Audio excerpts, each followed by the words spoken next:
Nama saya Mariana Clara Soda Beoang, mahasiswa Universitas Nusa Cendana Kupang, jurusan Sosiologi, Fakultas Ilmu Sosial dan Ilmu Politik dengan NIM 20030300048. Video ini saya buat dengan tujuan untuk memenuhi tugas mingguan pertama mata kuliah Masyarakat dan Kebudayaan NTT. Pada kesempatan ini, saya akan mereview buku pertama saya yang berjudul Komunikasi, Budaya, dan Perubahan Sosial di Asia. Buku ini menawarkan dua pandangan.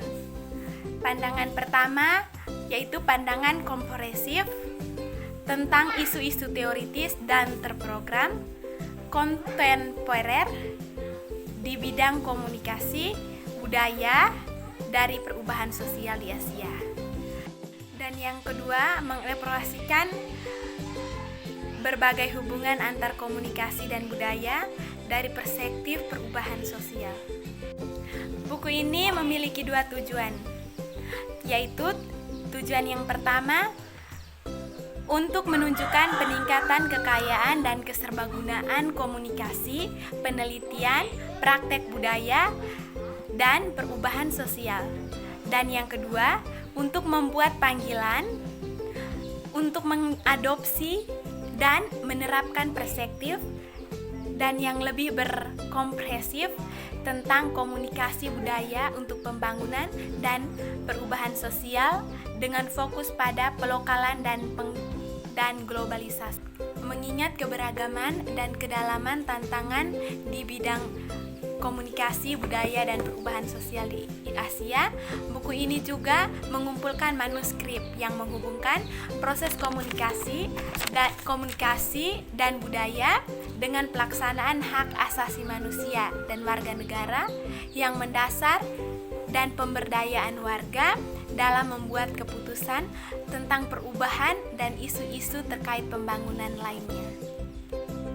Buku ini juga menampilkan kontribusi dari para cendekiawan dan praktisi yang dihormati di bidangnya, yang membahas berbagai dimensi komunikasi dan budaya, serta pernyataan tentang perubahan global atau lokal dan isu-isu pembangunan saat ini. Kontribusi tersebut mengusulkan pemahaman tentang komunikasi dan budaya sebagai tindakan kolektif untuk mengatasi kesenjangan dan tantangan pembangunan. Moderasi mempercepat pertumbuhan struktur elit kebarat-baratan dan urbanisasi barat menganggap pembangunan sebagai kewajiban internasional. Awal dari layanan sipil internasional yang luas dan awal dari upaya berkelanjutan untuk menemukan cara mempromosikan kesejahteraan seluruh bumi. Sepanjang abad yang lalu, di wilayah-wilayah yang berbeda di dunia, dan baik di dunia profesional maupun akademis, definisi yang berbeda dari komunikasi pembangunan telah muncul. Mereka telah ditafsirkan dan diterapkan dengan cara yang berbeda oleh organisasi yang bekerja pada tingkat sosial dan geografi yang berbeda, baik di tingkat teori penelitian serta di tingkat pembuatan dan implementasi kebijakan dan perencanaan. Perspektif yang berbeda telah dan masih ditawarkan. Mereka yang didasarkan pada asumsi anatologis dan epistemologis yang berbeda dan karena itu berasal dan berhubungan dengan pandangan dunia yang berbeda, perspektif disiplin dan aplikasi metodologis dan berbasis kasus. Profesor Nora mendefinisikan lapangan sebagai seni dan ilmu komunikasi manusia yang diterapkan pada transformasi cepat suatu negara dan masa rakyat dari kemiskinan ke keadaan pertumbuhan ekonomi yang dinamis yang memungkinkan kesetaraan sosial yang lebih besar dan pemenuhan yang lebih besar dari potensi manusia. Meringkas sejarah komunikasi pembangunan di tidaklah mudah karena dianggap memiliki asal-usul dan foundation father yang berbeda. Beberapa menjelaskan sebagai keturunan logis dan dorongan Barat untuk mengembangkan dunia setelah penjajahan dan Perang Dunia Kedua. Strauss 2006 misalnya menjelaskan bahwa setelah tahun 1945, Barat menganggap pembangunan sebagai kewajiban internasional, awal dan layanan dari internasional yang luas, dan awal dari upaya berkelanjutan untuk menemukan cara untuk mempromosikan kesejahteraan penduduk bumi secara keseluruhan. Letnan 2000 menjelaskan bagaimana teori ilmu sosial membantu membentuk kebijakan luar negeri Amerika selama pemerintahan Kennedy dan menghasilkan aliansi untuk meluas ke pusat-pusat kota besar.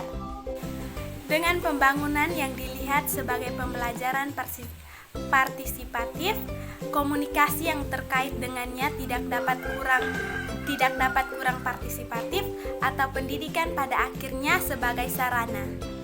Inilah logika di balik proyek-proyek saat ini yang melibatkan orang-orang desa dalam membuat tayangan slide atau program video yang menyampaikan esensi situasi mereka kepada dunia di luar komunitas yang mereka lewati.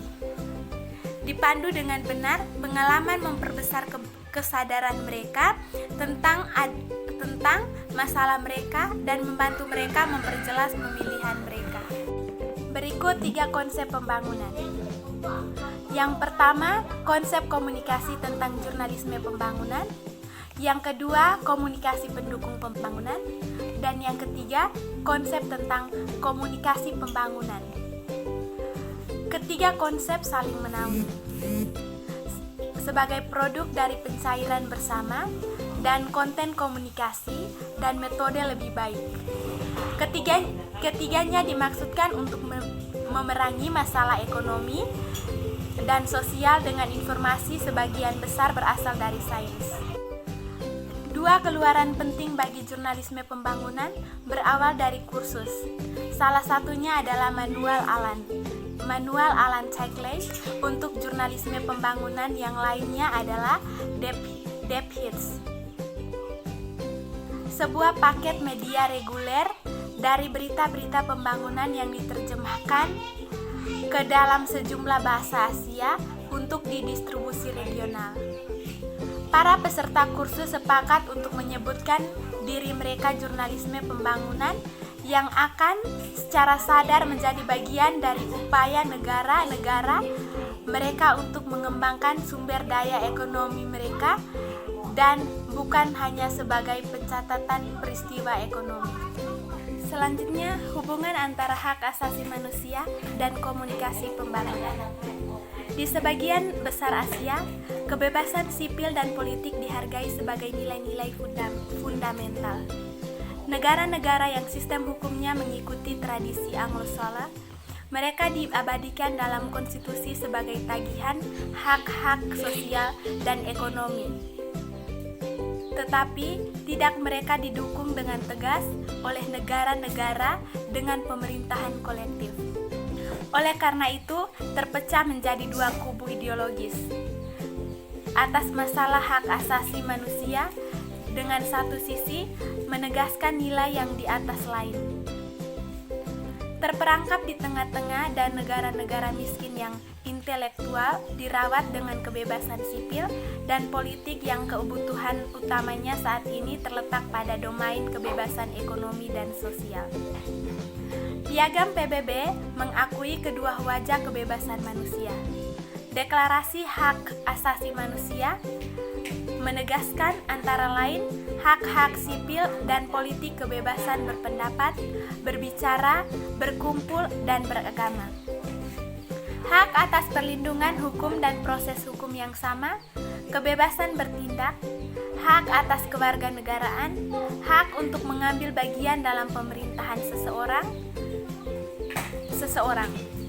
Namun diakui bahwa hak-hak tersebut tidak ada artinya tanpa hak ekonomi dan hak sosial dasar seperti hak untuk bekerja, hak pendidikan, hak untuk bergabung, dan hak membentuk pekerjaan.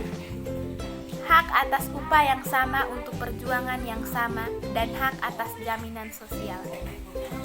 Kenyataan pahit yang disadari dengan menyakitkan oleh orang-orang di negara berkembang adalah bahwa kebebasan politik tidak menjamin kesetaraan sosial ekonomi dalam arti tertentu. Tantangan informasi dan komunikasi dunia baru. Banyak ide-ide pemikiran yang muncul selama masa kejayaan komunikasi pembangunan. Beberapa dimodifikasi dan diteruskan, yang lain ditinggalkan dan disingkirkan untuk memberi ruang bagi fase teknologi baru dan lebih besar. Kata kunci bukan lagi imperialisme budaya atau media, tetapi globalisasi atau glokalisasi dan hibriditas. Kesimpulan: ketika manusia terburu-buru masuk ke dalam teori, perlengkapan atau teknologi baru, mereka lupa bahwa banyak yang bisa dipelajari dari apa yang datang sebelumnya. Seorang tidak pantas dicap sebagai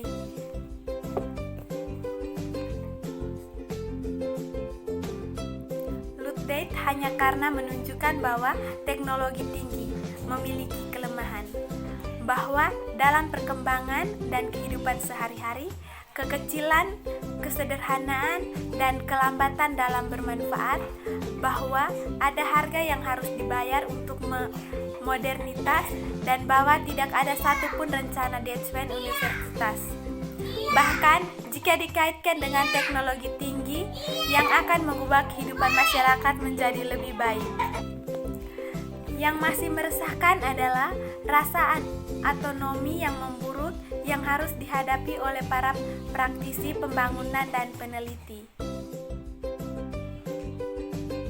Dengan sebagian besar belahan bumi selatan di bawah penguasaan otoriter yang mengontrol perdana pemerintahan, dan pada gilirannya berkelangsungan proyek-proyek pembangunan yang biasanya sangat bergantung pada dukungan negara yang sering dinodai dengan motif tersembunyi.